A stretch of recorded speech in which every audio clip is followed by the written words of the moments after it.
물러서지 않겠습니다. 검찰 독재에 대한 전 국민적 저항운동에 함께하겠습니다. 파리에서 귀국한 지 8개월이 다 되어서 검찰이 저를 소환했습니다. 이 사건에 대한 저의 입장은 4월 22일 파리 기자회견부터 지금까지 일관됩니다. 주위 사람들 괴롭히지 말고 저부터 수사할 것을 수차례 촉구하여 왔습니다. 그러나 검찰은 정치적 기획 수사를 해오고 있습니다. 돈봉투 관련하여 저에 대한 증거 조작이 제대로 안 되니 저의 주변 사람 100여 명을 압수수색, 소환하여 별건 수사에 올인하고 있습니다. 증거 조작, 별건 수사, 온갖 협박 회의로 불법을 일삼는 일부 정치화된 특수부 검사와 맞서 싸우겠습니다. 검찰과 독재는 두려움을 먹고 살합니다. 쫄지 맙시다. 헌법이 부여한 방어권과 저항권으로 헌법을 회복하기 위해 당당하게 맞서 싸워나갑시다. 사법의 주도권을 검사에게 넘겨서는 안 됩니다. 검사의 일방적인 피의자 신문조서로 사법 판단을 좌우하는 시대를 끝내야 합니다. 판사 앞에서 변호사의 탄핵을 거쳐 검증된 증거로 유무죄가 판단되어야 합니다. 개정된 형사소송법 제312조 1항에 따라 검사의 피의자 신문조서는 피고인이 법원에서 그 내용을 부인하면 증거 능력이 없습니다. 윤석열 정권과 일부 특수부 검사들의 행태는 더 이상 공익의 대표자로 볼 수가 없게 되었습니다. 검사의 객관 의무를 포기했습니다. 따라서 검사 앞에 가서 아무리 억울한 점을 해명해 보아도 그 실효성이 없습니다. 판사 앞에 가서 하겠습니다. 검찰이 100여의 압수수색으로 꾸며낸 증거를 법정에 제출하면 법정에서 다투겠습니다. 살아있는 권력에 대한 수사로 인기를 끌어 정권을 잡은 윤석열 검찰 하나회입니다. 권력을 잡으니 하이에나처럼 살아있는 권력의 하수인이 되어 죽은 고기를 찾아다닙니다. 수사가 아니라 야당과 비판 언론에 대한 표적 수사, 인간 사냥을 하고 있습니다. 관련자들을 사회적으로 고립시키고 별건 수사로 협박하여 진술을 조작하고 심지어 죽음에 이르게 하는 일들이 발생하고 있습니다. 정당 내부 잔치인 2년 전 전당대회를 가지고 특수검사가 인지수사하여 현역 국회의원을 구속시킨 것은 헌정사상 초유의 일입니다. 범죄 혐의가 있으면 당연히 수사를 해야겠지요. 윤석열 대통령 후보 시절 말한 대로 저절로 드러난 증거로 수사하는 것이 아니라 한 사람을 찍어놓고 주변 사람을 1년 12달 계속 뒤지는 수사는 정치 보복 수사입니다. 별건 수사는 형사소송법 제198조 제4항에 금지되어 있습니다.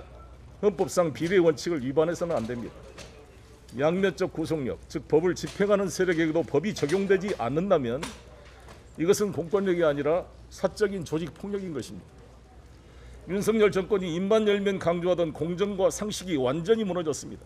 대통령 부인과 장모와 처남, 법무부 장관과 처남, 이정석 검사와 처남 등의 범죄 혐의에 대해서는 수사를 안 하는 정도가 아니라 검찰이 갑자기 대통령 가족으로 포함 변호사로 탈바꿈되어 증거를 인멸하고 경찰의 압수수색영장을 기각하고 은폐하고 축소하고 있는 것입니다. 일부 특수부 검찰이 고려 무신정권 산호비처럼 대통령 일가의 비리를 방어하는 경호부대 노릇을 자처하고 있는 것입니다. 국가는 폭력의 독점체입니다. 아무리 억울한 일을 당해도 우리 국민 서민들은 스스로 그 가해자에 대해서 보복 응징할 수가 없습니다. 오로지 경찰, 검찰에 고소, 고발하여 국가가 나 대신 그 가해자를 수사 처벌해 주기를 바라는 수밖에 없는 것입니다. 그런데 저나 야당 인사나 국민들이 집권 세력을 고소, 고발하면 고발인을 조사조차 하지 않고 있습니다. 심지어 사건 배당도 하지 않습니다. 가세현 등 수많은 극우 단체의 사회적 테러에 가까운 허위사실 유포에 대해서도 저도 고소, 고발을 해놨지만 수사가 제대로 안 되고 있습니다. 그러나 대통령과 법무장관 등 권력자들에 대한 명예훼손 등에 대해서는 바로 언론기관, 기자 등에 대해서 압수수색이 진행되고 있습니다. 이것은 공권력이 아니라 사적인 폭력, 청부 용역폭력과 다를 바 없는 것입니다. 윤석열 대통령이 후보 시절 말한 그대로 검사가 수사권을 가지고 정치 보복하면 검사가 아니라 깡패라고 말한 그대로입니다. 1979년 12.12 쿠데타를 재현한 영화 서울의 봄을 보았습니다. 무능한 대통령과 국방부 장관, 우유부단한 장군들이 한 줌밖에 안 되는 하나의 사조직에 의해 완전히 무력화되었습니다. 12.12 쿠데타는 5.18 광주시민 학살로 이어졌습니다. 민주공화국 대한민국은 조직화된 윤석열 특수부 하나의 세력에 무너지고 있습니다. 암세포처럼 국가기관을 장악한 검찰 하나회가 민주공화국의 기능을 마비시키고 있습니다. 헌법 유린이 일상화되고 정당 민주주의는 파괴되고 집권당이 사당화되고 있습니다. 평화의 한반도가 화약고가 되어가고 있습니다. 안보무능 정권 하에서 휴전선에서 사소한 우발 사태도 걷잡을 수 없는 대규모 무력 충돌로 비화될 위험이 커지고 있습니다. 독립군의 역사는 부정되고 친일 반민족 세력이 부활하고 있습니다.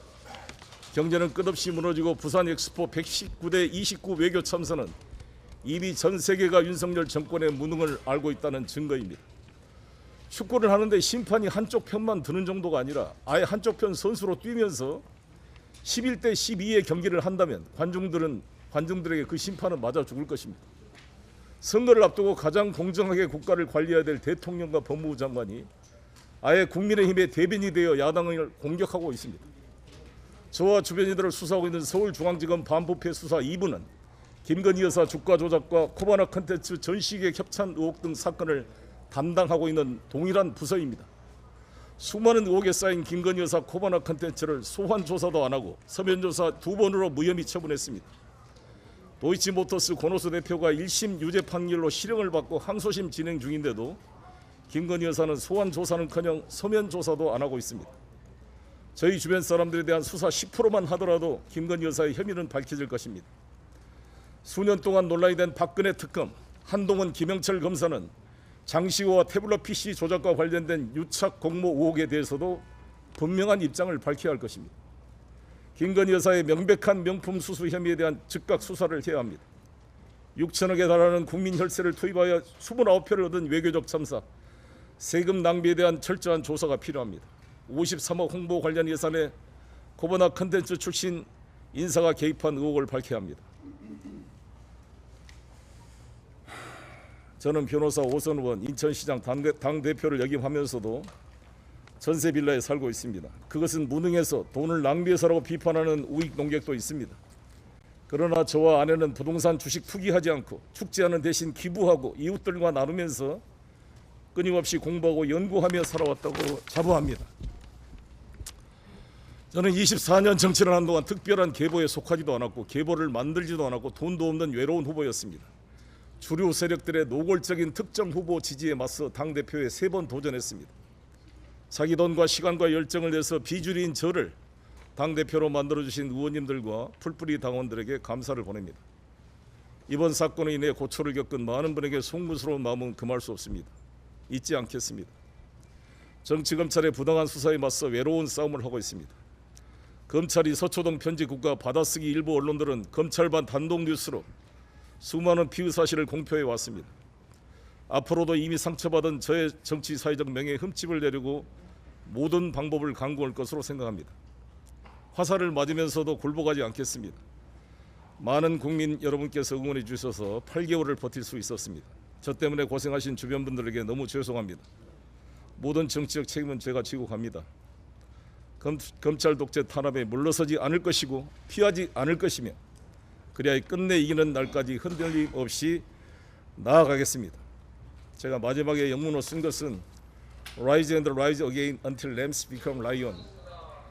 양들이 사자가 될 때까지 일어서고 또 일어서라. 로빈 후드 러셀 크로의 말인데 이 말은 민주당 국회의원과 민주당원들에게 보내고 싶은 저의 메시지입니다.